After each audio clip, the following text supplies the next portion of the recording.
Welcome, everyone, to the Get Lifted podcast. This is Recovery John. I'm excited today to speak with Kevin Lanning from the Rise Above podcast. Kevin, how are we doing? Good, John. How are you, man? Good, man. Just got to get on your podcast, so I'm excited now to hear your story. Yeah. Absolutely. Let's start with the same thing. I want to hear, how childhood started. You grew up in New York, correct? Yeah, of course. I grew up in Long Island, New York, in Babylon. I'm trying to lift this a little bit. So I grew up in all boys, me, my two older brothers, and very strict household. My household was my father knew that we were three rambunctious boys, and he knew he had to run that house with an iron fist. My parents' upbringing, everything was great. My parents were very supportive, had us involved in sports, in school, telling us that, showing us the importance of education. Great upbringing. I really, no complaints. Other than my parents being a little strict, but, I was always testing boundaries and, seeing what I could get away with. And, at a very young age, like that was fun for me, like causing mischief and getting in trouble, and even that attention that came along with it. I've done some deep thinking about my childhood, and it's funny because going from my adolescent childhood to like middle school, high school, I was like when I was younger, I was causing mischief, and then growing up into my teens and whatnot, it was playing sports, getting recognition for playing sports, and it was because I wanted to be something. I wanted to be of value. I wanted to be talked about. Later on to find out that I am an addict and an alcoholic, and my problem is myself and the self-obsession and. I'll even say it, the narcissism and the ego at a very young age. And I did get the recognition through high school. Through high school, I was, drinking, smoking weed. Once in a while, I'll do some kind of crazy drug, sniff coke or ecstasy or nothing crazy. And even my drinking was pretty... on the weekends, I wasn't getting too crazy blacked out drunk. And again, casual smoking weed. But I was filling that void with the recognition that I was getting from sports. I went on to play football. I was playing lacrosse and football. I played football in college. I got a scholarship to play Division I football. And after 2 years of playing there, I tore my rotator cuff. And I had shoulder surgery. I tore I had a pretty significant tear in my rotator cuff. And I had the surgery. It was reconstructive shoulder surgery, which was a pretty big surgery. And I was prescribed pain meds. It was the first time in my life, because started playing sports at around 5-6 years old. It was the first time in my life where I had a break from sports. And I wasn't going to class to begin with, so I was doing just enough to get by. I was cheating off of people in class. I was paying people to do, assignments, or, hooking up with a girl who would do my work for me or whatever it may be, right? And so I go on, recovering from surgery, not thinking much of the pain pills, and I was prescribed oxycontin. And I remember that first warm blanket high that I got from an oxycontin. And when I had, that prescription filled, I took the first pill. Then the next day, I remember I got to feel like I did yesterday. And it was comparable, but a little less. And then comparable, a little less every day after that. Very quickly, I went from, playing football, enrolled in college there, to no longer being prescribed meds and getting pills on the black market. And it happened within a couple months. The responsibility was just taken out of my life. I didn't have to answer to my parents for not playing sports. And it was kind of like that I had arrived moment. I was not feeling the emotion, the fear, the insecurities anymore. And so I go on, I'm probably finishing up my second year of college. So just finishing up my sophomore year of college.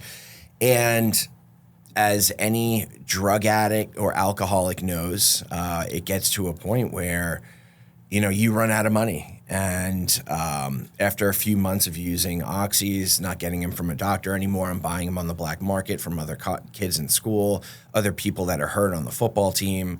I need to start coming up with creative ways to make money. So I go to the football bar one Saturday night, and I'm talking to this guy, and I believe I was complaining about the price of books. He had told me he worked at the bookstore. He was actually a manager at the bookstore, and I was complaining to him about the price of books. I mean, they get the books for like $20 and sell them for $200, $300, and the markup is insane.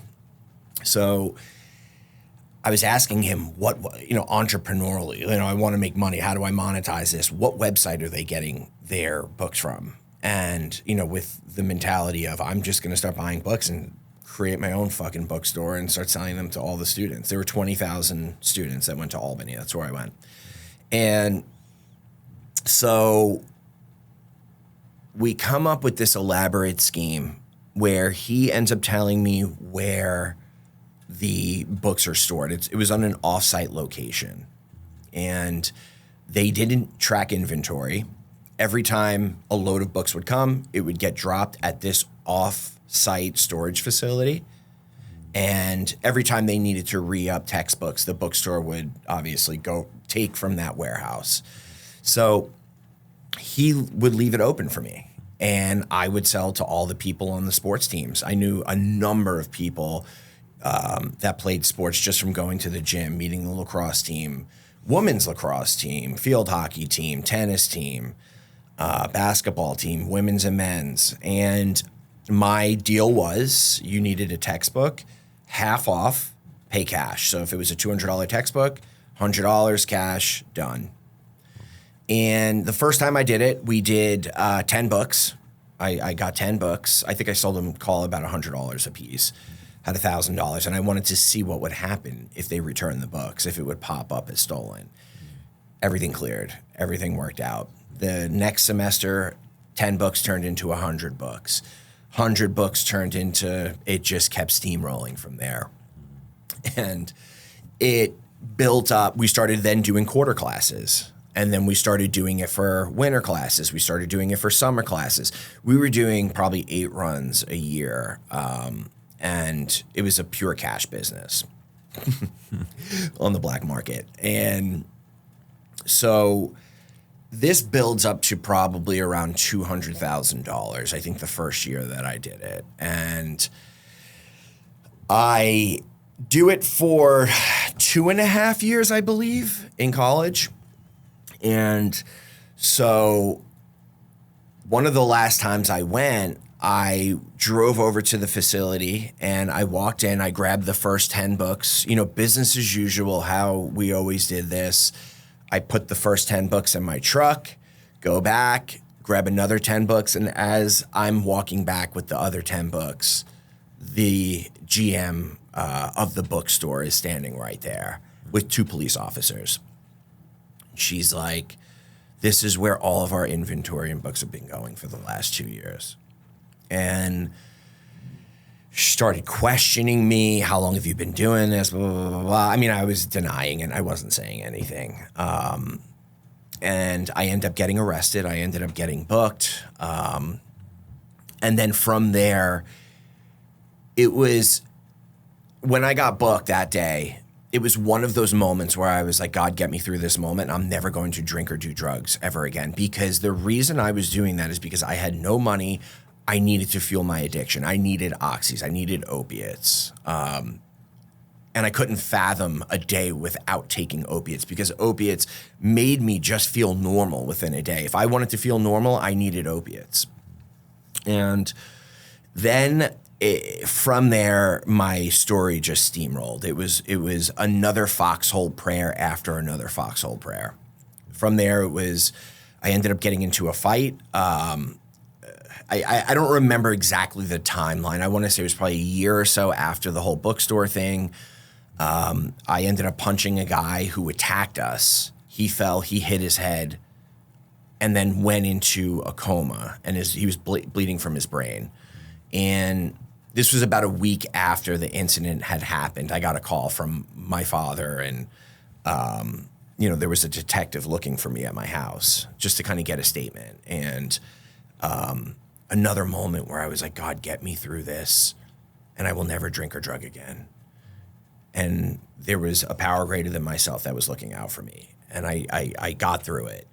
And then I end up somehow graduating college through cheating, through getting people to help me with assignments and whatnot. And I graduate, move into New York City, and then I am given health insurance. And with health insurance, this was back in, I want to say 07, 08, 09-ish. Then I understand what doctor shopping is. I learned about doctor shopping. And these are when, I think it was Oxy 40. Yeah, it was Oxy 40s when I was in college. And then when I graduated, that's when I came across Oxy 80s. And the power of those things, I never felt any type of high like that high. And I ended up doctor shopping. In 2008, 2009, you can go and fill a prescription from Dr. A at CVS in New York. Then you could go to Dr. B and fill the same type of prescription, opiate-controlled substance, at a Walgreens, and then go to your mom and pop shop in New York.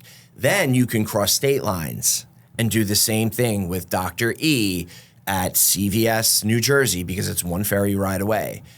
And I did it, and I got away with it for about 6 months. And then I got a letter sent home to my house from the FDA, Food and Drug Administration. The U.S. government sent me a letter saying that I filled a couple thousand pills in February of that year. I want to say it was probably 2008, 2009-ish. And then I was put on a list. I was put on watch. So then that avenue shut down. From there, I now have to go back to the black market. I'm completely blackballed from filling any kind of opiate prescriptions at that point.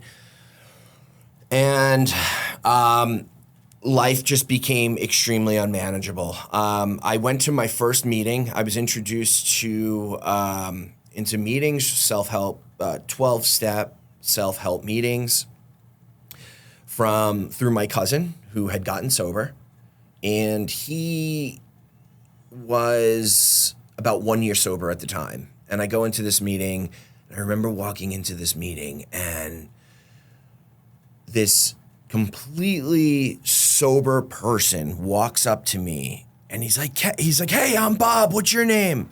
I'm like, "I'm Kevin. Nice to meet you." He goes, "Hey, man, can I get your number? Love to call you, make sure you're doing all right. Like, welcome to the meetings." And I felt like such a piece of shit, and I was full of shame. I had just really admitted and took the action, of getting help, admitted that I did have a problem. And I remember looking at him and saying, this fucking dude is on drugs. He has to be. He has to be on Valium. He has to be on Xanax, because I couldn't fathom the thought of anyone not being on any type of substance and being happy. And so I end up, at that point, I wasn't ready. I took that first step. I went into a meeting, but I was like, I got 20 days. Maybe I was overreacting a little bit, with the pills, and I was getting a little out of hand. I got this. I can handle it. I end up going back out for all the way up until 2018. I'm going to meetings here and there. I'm trying to work a program to my liking. I would go to a meeting in like 2015 and I'd walk in, I'd get a sponsor, but I would never go to any type of meetings and I would never take any type of action towards my recovery. Then I would slowly start drinking. Then I would start smoking weed and then I would go back to opiate pills. Then I would go back the next year after I hit another rock bottom and I would go to meetings, get a sponsor, but I wouldn't do step work. I wouldn't work on myself. Then I would come back again another time after a relapse and I would help others, but not take a look at myself, or then take a look at myself, but not help others. So I was able to start getting sober and I could never stay sober. And it was because I wasn't taking all the suggestions that were given to me. And I still was holding on to my will. So February 19th, 2018 is my sobriety date. I was interventioned. I was married at the time. I was interventioned by my wife. She got my whole family on board. I was home for my nephew's birthday in Long Island from New York City. I was living in the city at the time. And I wake up one morning, everyone's sitting in the living room with a face that I don't know, an interventionist that my parents hired. And everyone's going around the room. You know, we love you. We noticed a huge difference. And I'm trying to come up with every fucking excuse. I'm like, no, like, you don't understand. I'm completely fine. Like, I'm on steroids. Like, it's making me crazy. They're like, well, Kevin, you look sickly. Like, steroids doesn't do, you know, like, I'm trying to come up with every excuse under the sun. I finally just surrender. And it was the best thing I ever did. I ended up going to a meeting the next day, and that was my sobriety. That is my sobriety date today. So yeah, that's pretty much everything that led up to me getting sober today. That's amazing. Congratulations. So you have 6.5 years. Amazing. Doing a lot of big work. We'll get into the podcast, stuff like that, helping others. I love the part that really touched me is I call it piecemealing, you know, like we spoke about before this, like a lot of people reach out for help. And the biggest thing I see people failing, if it's not, they just don't ask for help. It's a piecemeal. It's like, oh, well, you know, you're shooting up dope. The chances you get sober just at home one day is hard. So I suggest detox and rehab. Oh, well, I don't want to do that. Or they're down for that, but then they don't want to do AA when they get out. Or like you said, and I could relate so much. I did that dance for a long time. And the same thing. So you get sober, you start to go to meetings. How do you think, how was the beginning of working a program? How did it start to help you? And how did you see things start to finally come together for you when you got sober? Yeah, that's a great question. So when I first got sober in February of 2018, the plan was it was just going to be another quick stint in recovery just to get everyone off my back. And I said, I understand opiate pain pills are my problem. I'm going to stop that. I'm going to stop drinking, and I'm going to really get sober for like 90 days, but I'll stay off of the pain pills, but I'll probably drink again because I can never see myself not drinking again, like fucking insanity. And so I go on. I hit 20 days of sobriety. So it's the beginning of March. I was married at the time. It was a Sunday night. I'll never forget it. It was me and my wife. We were going out to dinner, and we were about to leave my apartment. We're getting on the elevator. I get an urge to go get high. Not drink, to go get oxys, Roxy Blues. And I don't know why. I just said, hey, I want to get high right now, to my wife. Horrible decision. I mean, she went fucking insane. Great decision. For the listener, it was the best decision that I made in that moment. And honestly, it changed the trajectory of my sobriety, and I'll explain why. But I mean, she's not an addict or an alcoholic, so she's just bugging out, losing her shit. I'm like, oh my God, like, what do we do? Oh. But she stayed with me, and I called my sponsor. She sat with me until my sponsor met me. He met me at a Starbucks down the street. She walked me down to the Starbucks. It was a Sunday night. I called him, I want to say, I don't remember the exact time, call it 7 p.m. He was there at 7:20. at that Starbucks. He lived about 2 miles from me in Manhattan. He had a car, sitting down to Sunday dinner with his family. Leaves, comes, meets me, sits with me until midnight. Well, we stayed at the Starbucks, then we transferred over to a diner that was open late hours. And he sat with me. And the thought passed. I go home. He meets me at a meeting every day that week. And there was actually like a clique of like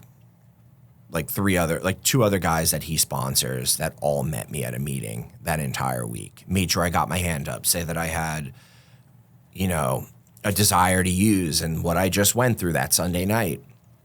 And the feeling passed. The thought passed. And I was so blown away by that because for so long, anytime that thought popped in my head to use or drink or whatever, I acted on it, always. I didn't understand that something could pass. And the power of this too shall pass is insane. It is great.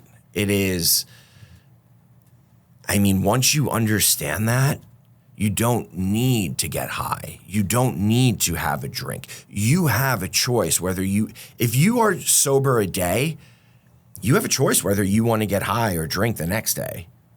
You have that first choice. Once you make that first choice and if you say yes, you don't have a choice after that until something insane happens. And that's when things change. After that 20 days, that 21st day, 22nd day, 23rd day, I put my hand up. I felt amazing. I've never had the urge to drink or drugs since that day. So that was over 6 years ago. And that solidified the decision in my head that I am staying sober and I'm going to do the program the way it's outlined and I'm going to follow all suggestions. And I really have never looked back since. COVID hit 2 years into sobriety. I had 2 years of sobriety when COVID hit. I chaired a meeting. I think you said you chaired a meeting in the beginning of COVID. I did the same thing. It was the best suggestion that was given to me. Actually, I was told. I was by my sponsor, but it was amazing. Like it was what I needed. And that's when I bought into the program once that night happened, the power of the program. But once I really started to dive in from 2019 until COVID hit, I really looked at myself and I really worked on myself, my character defects, my shortcomings, patterns that were, in my life from the past where I resented people, but it was because I was filled with fear. I had my part. I was so afraid to look at my part or I was wrong or I did this person wrong. So I would do someone wrong. They would stop talking to me and then I would cop a resentment towards them for not talking to me. But if you take my action out of the equation, it's fucking a blind man can see that, right? So I had to really go through that. And I'm going to be very honest. You can help someone with 1 day sober. You can help someone with 2 days sober. But once you do that work on yourself and you go through the 12 steps, and that was another thing that I did this time. I went through this. I actually picked up the book and went through the steps with my sponsor and did the work. And then once I did that and I started helping others, then it just became a lifestyle for me. And, there's self-esteemable acts. You and I talked about this. Self-esteemable acts. I felt so bad for so long about myself. The insecurity, the feeling less than. I started partaking in self-esteemable acts, helping other people, not expecting anything in return. And that helped me build back my self-esteem. So I was able to look at myself in the mirror. And that, for me, helped me become who I am today. So, yeah, that's things changed significantly once that all started with surrender and knowing wholeheartedly that I don't have all the answers. It's okay not to have the answers. It's okay to ask for help. It's okay to get humble. And once I practiced humility, I was able to, take off with my sobriety. Yeah, I mean, I want to touch first on before I go to the question that this too shall pass. I think that's massive. I try to tell people all the time. I mean, we spoke about my story, my struggles, even in sobriety, and I think, excuse me, it comes to like a superpower in sobriety. Other people we get so wrapped up in things. We've been through so much. We start to learn this too shall pass. And it's like even when my brother passed, incredible pain. But I already understood, sadly, this too shall pass. There will be better times. COVID, the world's freaking out. I'm like, oh, this is cool. I'll chill at home. This will pass at some point. There was times it was scary, but finding that peace in sobriety, I think, is untouchable. And there's still times where there's anxiety, shit like that. But it's kind of a little hidden superpower for me in sobriety. And I love how you talk about the steamable apps. I think everyone kind of has like their motto. I have mine. That seems like yours. And I think it's something not spoken about a lot, that guilt, shame, and remorse. And people speak about it, but how we got to repair that. My sponsor calls it, I spoke about it before, a spiritual bank account. So it's like if I did 10 years of lying, cheating, stealing, everything, my spiritual bank account, if I'm going to look at it like money, is in the negative tens of thousands. So we start to do good things, and we start to put good money in there. And all of a sudden, I could tell now that you're a confident guy, you're a smart guy, you're doing good things. I fooled you. Yeah, I know. Oh, great. No. I was lying. No, but, you start to see someone be a full person again, and that's amazing to see. So some of the steamable acts, I want to, if you like to touch on what you're doing now, I want to definitely get your podcast out there. I've watched a few, great personality. I'd say better than me for this. Thanks, but you're good at talking, good at, getting people to talk. So where are you at today? Tell us a little about your podcast and anything else you want to touch on. Yeah, I think directly correlated with sobriety. I mean, of course, my podcast, Rise Above with Kevin Lanning, is a source for people who are, maybe just afraid to ask for help, who don't know much about, and it's not just about addiction. It's about addiction, alcoholism, trauma, abuse, sexual abuse, anything mental health. And it's a source where people can go, become educated on, some of the mental health illnesses that are out there. And also a place where people can go and feel a part of and identify with some of the feelings. I have guests on every week who have experienced one of such that I just mentioned. And, these are all symptoms of the deep-rooted trauma and insecurity or whatever it may be for you. These are all just different symptoms that, outlets that people use to cope with that deep-rooted pain. Today in sobriety, I sponsor guys. I bring guys through the step work. I do have a commitment on a weekly basis. Commitment is helping out at self-help meetings that I go to. I have a home group where it's the same meeting that I go to on a weekly basis where people see me, they get to know me, because I can alienate myself in the program. I can alienate myself from any group of people. That's where my mind goes. And it's almost like a survival thing for me, I've come to realize. Like, once I get fear with not fitting in with a group of people, and then once that fear sets in, I go into survival mode. And once I go into survival mode, it's like, well, get away from that group. Don't be around them. And it's just human instinct. But for me, that doesn't work. It's actually detrimental to my well-being.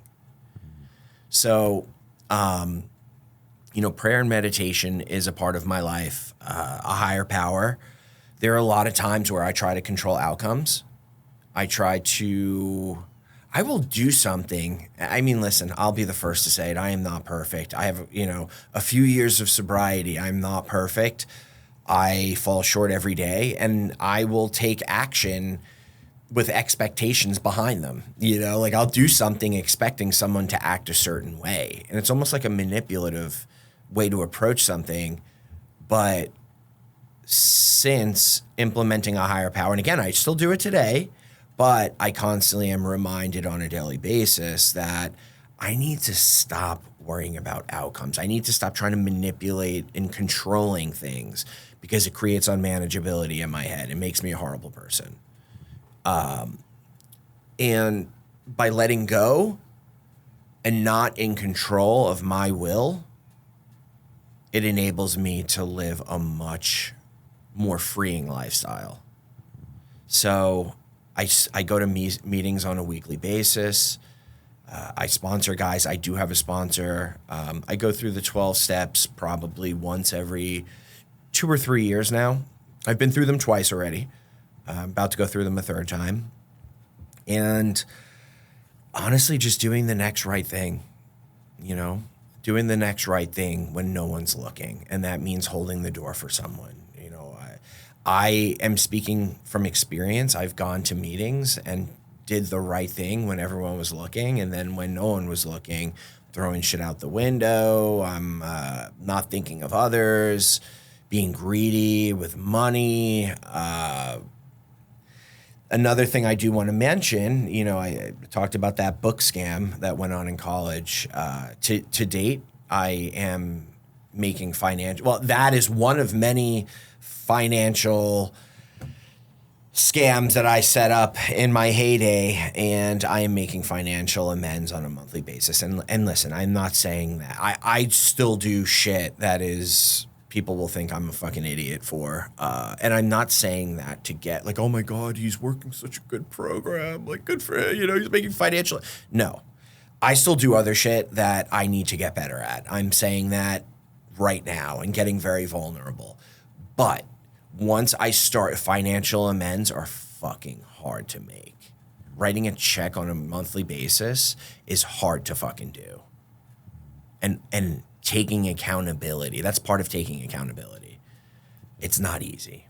Oh, absolutely. I think I'm big on that. People come to like my book signing, they're like, oh, I just want to be like you. And I just like, come here. I'm like, I'm fucked up still. Like I'm still a drug addict, you know what I mean? But we're accountable now. We don't live in that. We get better. So I love your vulnerability in that and being honest with people, because I think a lot of people that don't have it think like how these guys become perfect. And it's like, no, we're not. One day at a time, progress, not perfection. So I respect that a lot, because I'm big on trying to be honest that, I'm the same guy. I'm just a couple of years sober. You know what I mean? Just trying to be better. So we come to wrap up here. I always like to ask 2 questions. One is, what is your favorite go-to quote, saying? Say you're having a rough day or someone that needs a good little pick-me-up. What's your favorite quote? Yeah, let go and let God is definitely one that I constantly not only say to myself, but need to be reminded of on a daily basis, because just like I was saying, I try to control things. And for an alcoholic addict, it creates so much chaos in my life. And when I let go of things, I always end up getting what I want. Or rather, let me go back. I always end up getting what I need and much more. And things always work out. I'm always taken care of. So, love it. Perfect. And what is one thing that you want to say to someone struggling today that doesn't know if they're going to make it out? Yeah. It's better on the other side. I had so much fear out there for so long about going through a detox, going through an opiate withdrawal detox, my life without drugs or alcohol. I can't do that. I would think down the road, and it would overwhelm. You were talking about when you went into meetings, your first stint in sobriety. And basically all the suggestions, it became overwhelming. And I'm thinking, well, what if I have surgery again? What if I don't know, at my wedding, I can't drink? All of this shit. Don't worry about that.